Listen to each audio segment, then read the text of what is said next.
Olá, aqui no Unesp em Pauta você tem a oportunidade de conhecer o olhar de pesquisadores universitários sobre questões relacionadas ao dia a dia da sociedade. Nesta temporada nós conversamos sobre formação de professores. Nossos convidados participaram do 2º Congresso Nacional e do 12º Congresso Estadual Paulista da Área, organizado pela Pró-Reitoria de Graduação da Unesp. Nossa convidada de hoje é a professora Sueli Guadalupe de Lima Mendonça, da Unesp em Marília. Professora, muito obrigada por sua participação.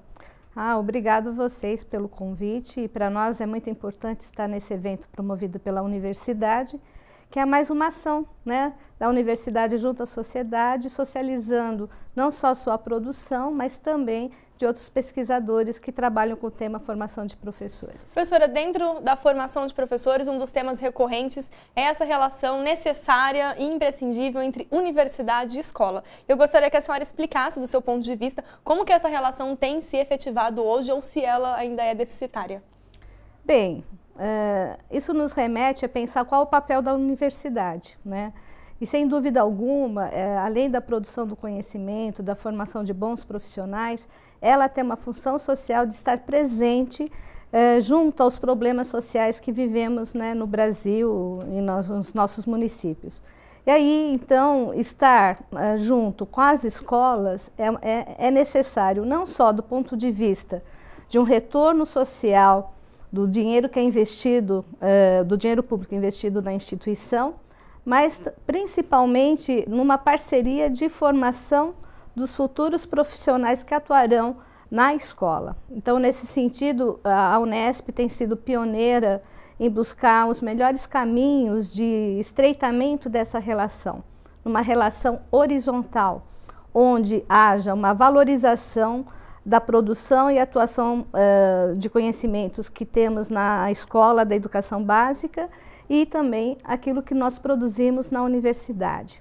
Então, essa relação ela é muito dinâmica, quando você encontra a medida certa, porque você tem que encontrar uma parceria que envolva os professores da rede pública, os professores da Unesp, os alunos na formação inicial, atuando conjuntamente esse grupo junto com os alunos da escola. Para exemplificar essa parceria e como ela tem tido êxito, a senhora coordena um projeto na Unesp em Marília que chama o Nós por Nós, Unesp Ensino Médio em Ação. Eu gostaria que a senhora exemplificasse para que sirva, de repente, de exemplo, de potencialidades para um trabalho conjunto entre universidade e escola. Então, esse é um projeto de extensão, né, que foi iniciativa, um grupo de alunos dos cursos de Ciências Sociais, Pedagogia, Filosofia e até Relações Internacionais de Marília, tiveram lá atrás, em 2007, 2008, quando iniciou um trabalho por iniciativa deles, junto com os alunos do ensino médio, de algumas escolas que a gente já tinha uma atuação via o programa Núcleos de Ensino. E o que consistia isso? Eles trabalhavam, convidavam os alunos do ensino médio para uma discussão dos conteúdos de matemática, física e química, enfim, da grade curricular, para discutir, visando o vestibular, né? Mas também para discutir temas ligados à juventude, principalmente passando pela questão da cultura. E como eram escolas da periferia, eles atuavam principalmente discutindo hip hop, né? E organizaram várias atividades em nível de bairro, né, com esses jovens dessas escolas. Aí nós formalizamos um projeto, né, de extensão, com a experiência que tínhamos, né, de um cursinho pré-preparatório visando o vestibular, mas ele não tinha, que era realizado na escola, mas ele não tinha só essa função do cursinho em si, mas também dá a oportunidade do jovem da periferia de estar discutindo temáticas com outros jovens que tinham acesso a outros tipos de conhecimento, e aí uma troca muito rica dessa juventude de origens diferentes. Então a senhora acredita que tanto os alunos quanto os alunos de graduação e os alunos das escolas, eles veem a importância dessa negociação, dessa troca? Sim, veem, eles conseguem perceber. E isso traz para esses jovens, tanto da universidade quanto do ensino médio, uma oportunidade ímpar, que é ter um contato com conhecimentos diferentes e poder trocá-los numa simbiose mesmo de uma atividade, de uma apresentação cultural, num festival de hip hop, na organização de um fanzine, uma revista cultural, né, para os jovens do hip hop. Então foi assim muito rico, né? Foi uma oportunidade que traz uma marca diferenciada na formação, principalmente dos nossos jovens licenciandos, né, que estavam envolvidos, como futuros professores, né? Um compromisso com essa juventude, porque o professor que vai atuar hoje na escola pública, ele tem que acreditar que seus alunos têm condições de aprender, de superar suas dificuldades, que são muitas, né, no Brasil de hoje.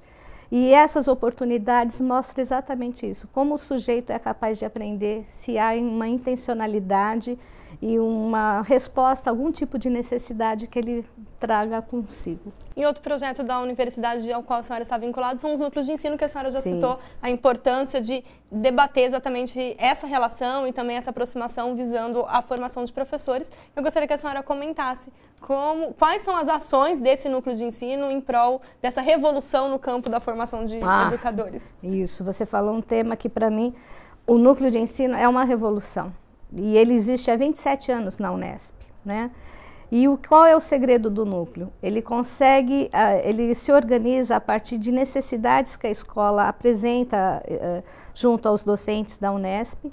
A gente organiza isso num projeto no qual nós temos um financiamento para algumas bolsas e um dinheiro para o material de consumo, o passe dos bolsistas para irem à escola.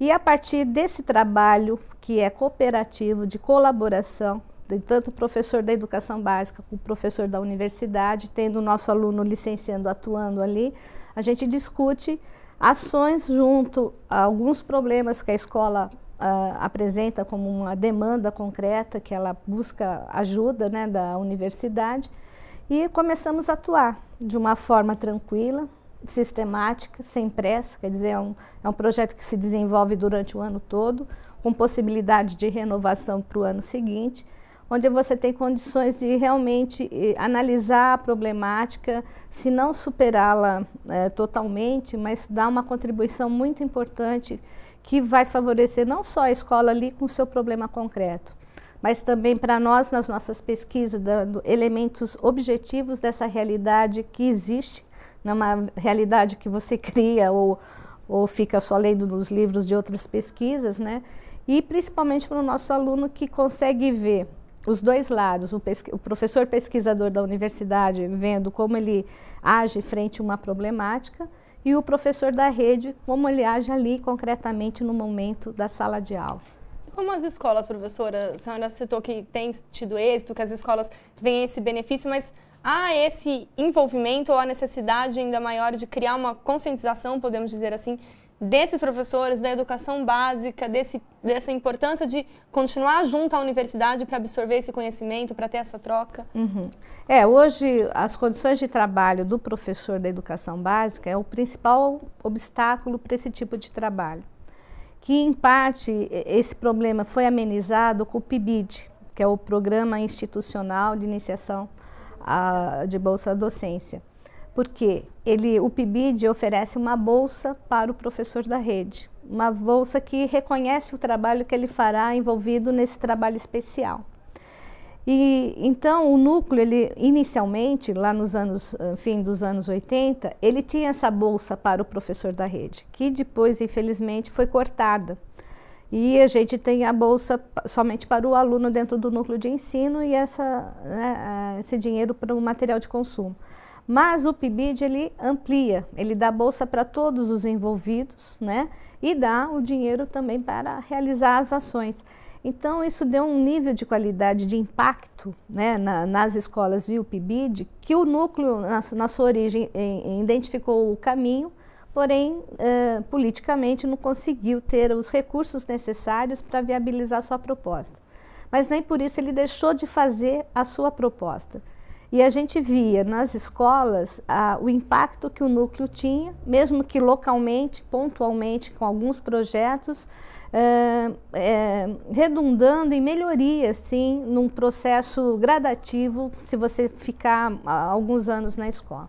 Então, as condições de trabalho do professor hoje é um grande desafio para todos nós que atuamos, porque A gente que tem todo esse ganho na formação do professor, desse aluno bolsista que está participando tanto do núcleo, como do PIBID, como Nós por Nós, enfim, o que ele encontra depois de formado como profissional? Um mercado de trabalho extremamente desfavorável a atuar na escola pública, pelo salário, pelas condições de trabalho, e ele que tem uma formação diferenciada frente aos outros que não conseguiram, por os mais variados motivos, ter essa mesma oportunidade, ele acaba sendo selecionado por uma escola particular ou indo cursar pós-graduação e meio que abandonando a sua opção profissional primeira, que era a licenciatura, ser professor da educação básica. E dentro dessa desmotivação, que a gente pode chamar assim, frente aos alunos, o que fazer, professora? Eu acho que temos que continuar fazendo esse trabalho que fazemos, que isso depende de nós, isso dá para a gente garantir, né? Mas, ao mesmo tempo, temos que lutar por políticas públicas que deem respostas concretas ao problema objetivo das condições de trabalho do professor e da escola pública, né? O professor que participa desses projetos, como o Núcleo de Ensino, o PIBID, enfim, qualquer outros que envolvem a universidade, deveria ter uma valorização do ponto de vista da sua carreira, né? Isso é uma coisa que a Secretaria poderia valorizar sem ter muitos custos. Outra coisa, a FAPESP, que tem uma linha de financiamento escola pública, nunca parou para pensar em abrir editais de pesquisa para a escola pública para incentivar, motivar os professores egressos das universidades que têm uma experiência a proporem projetos possíveis de serem realizados em nível da escola pública, né? Como da mesma forma, quando a gente capta recursos para a universidade, comprando equipamento, livros, etc., é possível se pensar isso em editais para a escola pública da educação básica. Isso no estado de São Paulo, a FAPESP, que tem um dos maiores orçamentos do Brasil no que diz respeito à pesquisa, seria algo altamente importante de ser feito, viável, possível, e isso seria realmente uma inovação, uma revolução na formação de professores, na melhoria da escola pública. E que venha então essa revolução. Professora, muito obrigada por sua participação. Eu que agradeço a oportunidade. O Unesp em Pauta fica por aqui. Acompanhe a discussão sobre formação de professores aqui na TV Unesp. Obrigada pela companhia e até mais.